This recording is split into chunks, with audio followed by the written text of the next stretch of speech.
हर्षवर्धन त्रिपाठी। हर्ष जी, ये प्रियंका कक्कड़ जो कह रही हैं, क्या यही अब सारे इंडिया गठबंधन के घटक दलों में फीलिंग आ गई है क्या, भावना बन गई है क्या कि इनके साथ जाने से नुकसान होता है राहुल गांधी के साथ?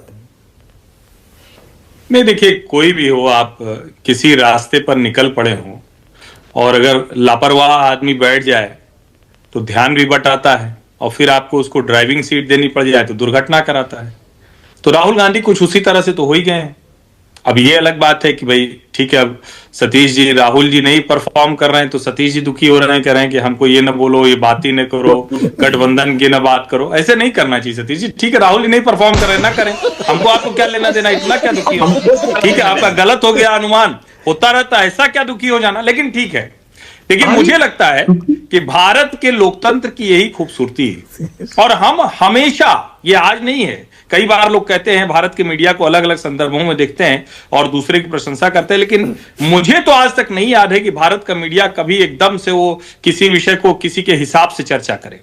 इस गठजोड़ की चर्चा क्यों हो रही है? एक तो पहली बात तो इंडिया मत कहा कि मानक जी आप मतलब मेरी बात नहीं मानेंगे, देश के नाम से कोई गठजोड़ नहीं हो सकता है, ये गलत तरीका है। और वैसे भी इतना टूटा फूटा कैसे हमारा देश मतलब इस अवस्था में नहीं रहना चाहिए, एक तो ये। लेकिन कोई विपक्षी गठजोड़ तो होगा ना, उसको सीरियसली लड़ना तो पड़ेगा ना। डेमोक्रेसी के लिए जरूरी है कि जो लड़ने वाले हैं उनका अपने ऊपर तो भरोसा हो। भाई ठीक है, सतीश जी को तो भरोसा था राहुल जी के ऊपर, लेकिन था मत बोलिए, अभी भी है। उन्होंने बाकायदा कहा था मुझे पूरा भरोसा है, मुझे यकीन है राहुल गांधी झूठ नहीं बोलते। उसके बाद पॉलिटिकली उसकी राहुल गांधी की आलोचना कर चुके हैं, लेकिन भरोसा अभी भी है सतीश जी को उन पर। नहीं, अब भरोसा नहीं है। अब आपने देखा नहीं, आप क्या चाह रहे हैं, कितना आप उनको जाने दीजिए, वो अब भरोसा नहीं है, अब वो कह चुके भाई। अच्छा, भरोसा होगा कैसे? आप किसके ऊपर भरोसा करते हैं? मान लीजिए मुझे पता है कि मैं जिसके ऊपर भरोसा कर रहा हूं वो कमजोर है, लेकिन मैं भरोसा करूंगा तो कुछ परफॉर्म करेगा। राहुल जी को इससे फर्क ही नहीं पड़ता है, वो नैराश्य भाव में है, उनको तो कोई दिक्कत नहीं होती। और उसकी वजह से क्या है, सारे नेताओं का अगर आप ध्यान से देखें तो गठजोड़ के जितने नेता हैं उनको अगर आप ध्यान से देखें तो आज कोई भी क्या किसी एजेंडा, किसी टाइम बाउंड प्रोग्राम के साथ पॉलिटिकली आगे बढ़ रहा है क्या? मूल मुद्दा जो है, अगर कोई एक बढ़ रहा हो तो मुझे बताइए। जब कोई बढ़ता है तो फिर उसका भरोसा बनता है, उसका गठजोड़ बनता है। और ये सचमुच समस्या है, लोकतंत्र के लिए अच्छा नहीं है कि इतना बिखरा छितराया हुआ सब विपक्ष हो, क्योंकि कोई भी सरकार अगर एब्सोल्यूट पावर में होगी तो वो फिर अपने मन का करेगी, तो जनता के मुद्दे कहां उठेंगे? और उसके लिए बहुत जरूरी है कि विपक्षी गठजोड़ मजबूत हो, जो अभी मजबूत होता नहीं दिख रहा है। बंगाल में आपको क्या लग रहा है हर्षवर्धन जी, कौन जीत रहा है? देखिए, बंगाल को लेकर मैं अभी भी कह रहा हूं, निश्चित तौर पर भाई जब कम्युनिस्टों को ममता जी ने उखाड़ा तब भी असंभव सा था, और त्रिपुरा, हरियाणा दूसरे उदाहरण हैं। लेकिन अभी बंगाल इतना आसान नहीं है भारतीय जनता पार्टी के लिए, क्योंकि वहां का जो डेमोग्राफी है, अब SIR ऐसा हो जाए, सब कुछ हो जाए, क्योंकि बीजेपी ने कोई कसर पिछली बार भी नहीं छोड़ी थी जब 3-2-77 पहुंची थी। अभी भी उसकी मुश्किल है, लेकिन हां, मुकाबला और कांटे का होगा। मुझे अभी नहीं दिखता कि बीजेपी ममता बनर्जी को अपदस्थ कर देगी। ममता जी वो सारी नीतियां चला रही हैं वहां, जिसको लेकर हम अलग अलग राज्यों में देखते रहे कि करके कोई चमत्कार कर ले रहा। ममता जी बहुत स्ट्रांग है, और 10,000 डाल दिए फिर तो मुकाबला ही खत्म हो जाएगा ना। नहीं, वो लगातार वो कर रही है। मैं बीच में अभी कलकत्ता गया था तो पहले पेज पर विज्ञापन था, वहां 27 योजनाएं दिखी मुझे। कैश की बात कर रहा हूं, उसमें वो भी शामिल है। वो कैश ऐसे नहीं दिख रहा है, लेकिन वहां वो सब शामिल है, और ममता बनर्जी को पता है, इसलिए वो सारे काम वो कर रही है। ठीक है, बहुत बढ़िया। ओके, तो 5 हमारे पंडित है ना, उनमें से देखिए, मैंने आशुतोष से पूछा कौन आगे। आशुतोष कुछ साफ नहीं कह रहे, लेकिन कुछ भी हो सकता है, क्योंकि हमने इससे पहले भी ऐसे अजीब से नतीजे देखे। हर्षवर्धन जी कह रहे हैं कांटे की टक्कर है, लेकिन एज शायद ममता बनर्जी को है। सतीश जी, आप भी बता दीजिए बंगाल पर अभी आज की तारीख। एक लाइन में कह दूं, अगर ममता बनर्जी की सरकार जाएगी तो उनके अपने लोगों के कर्मों से, अगर बांग्लादेशी घुसपैठिए भाग रहे हैं और उनके पक्ष में ममता के लोग खड़े होंगे, अगर हुमायूं कबीर तृणमूल के नेता वहां पर बाबरी मस्जिद बनाने की बात करेंगे, तो फिर जिसको कहते हैं ना कि उसकी जिम्मेदार वो स्वयं होंगी। वैसे तृणमूल कांग्रेस अभी बहुत स्ट्रांग है। ओके, सतीश जी।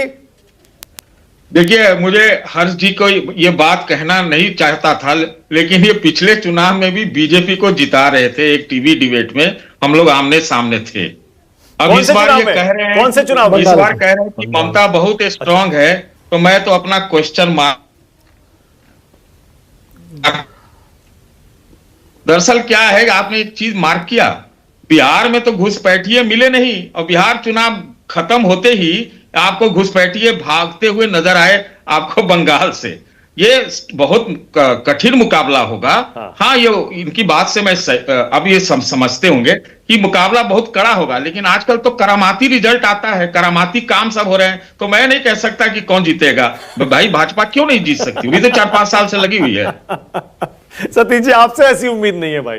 कोई पॉलिटिकल पार्टी वोट चोरी का आरोप लगाए, समझ में आता, आप मत लगाइए कम से कम वोट चोरी का आरोप। चाहते हैं मैं कुछ बोलूं क्या उस पर बोलूं क्या? अरे बोलिए ना, ये बोलने के लिए तो रखा है ये शो।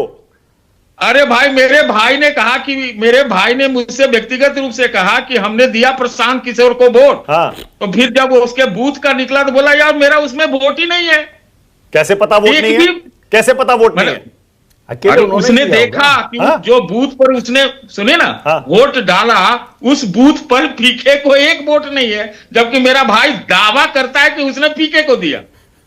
आप सोचिए, अब पता नहीं, इस चमत्कार तो होता ही है। सतीश जी, और ये चमत्कार बिहार के बारे में, सतीश जी देखिए, मैं तो देखिए, सुनिए ना सतीश जी, मैं ये कह रहा हूं, देखिए आप इतने वरिष्ठ संपादक रहे हैं, जिम्मेदार वरिष्ठ पत्रकार हैं सतीश जी, आपको अपने भाई को ये कहना चाहिए कि वहां पर रिकाउंटिंग के लिए अपील करे, शिकायत करे।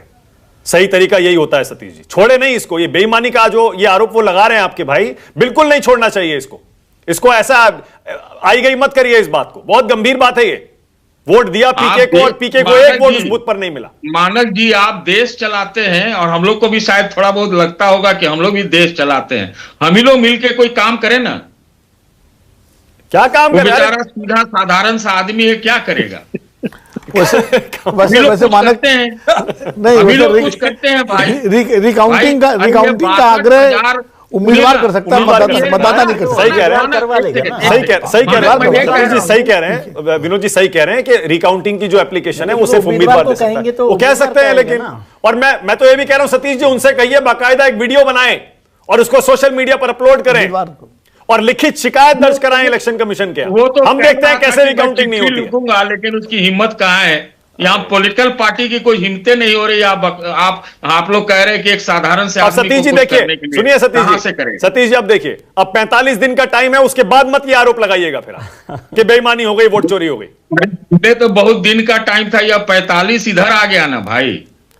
अब तो सिर्फ 45 ही दिन बचा है, उसमें से कितना निकल भी गया? 10-5 दिन निकल गया। वही तो कह रहा हूं, अभी भी टाइम है, अभी भी टाइम। अच्छा, चलिए ठीक, तो थोड़ी आप भी मदद कर दीजिएगा, है कि नहीं? जो हमसे पड़ेगा करेंगे। भी मांग रहा है, नहीं, मैं तो देखिए, मैं मांग रहा है, एक भी वोट अगर चोरी हुआ है और एक भी वोट की गड़बड़ी हुई है किसी भी तरह से, किसी भी स्तर पर, उसे गंभीरता से लेना चाहिए, इसमें कोई शक नहीं।